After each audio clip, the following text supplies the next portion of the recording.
अस्सलाम अलैकुम नाजरीन, मैं हूं नाजिया और आप देख रहे हैं मास्टर 92 न्यूज़। आइए आपको दिखाते हैं आज की एक अहम और ताज़ा तरीन खबर, जहां कराची के इलाके बल्दिया टाउन सेक्टर 14 में सीवरेज का मसला संगीन सूरत इख्तियार कर गया है, जबकि कई इलाकों में लाइन के पानी की अदम फराहमी ने शहरियों की मुश्किलात में मजीद इजाफा कर दिया है। इस हवाले से मजीद तफसीलात जानते हैं कराची से, जहां हमारे नुमाइंदे मंजूर हुसैन रिपोर्ट कर रहे हैं।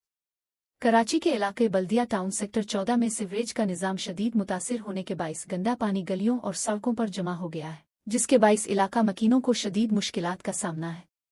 गंदा पानी सड़कों पर जमा होने से आमदोरफ्त मुतासिर हो रही है, जबकि ताफुन और मच्छरों की अफजाइश के बाइस शहरियों में मुख्तलिफ बीमारियों के फैलने का खदशा भी बढ़ गया है।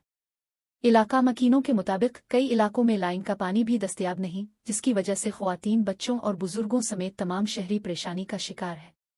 शहरियों का कहना है कि सीवरेज और पानी की फराहमी के मसले के हवाले से मुतअद्दिद बार मुतल्लिका इदारों को शिकायत की जा चुकी है, ताहम ताहाल मसले के मुस्तकिल हल के लिए मुअस्सिर इक़दामात नहीं किए गए।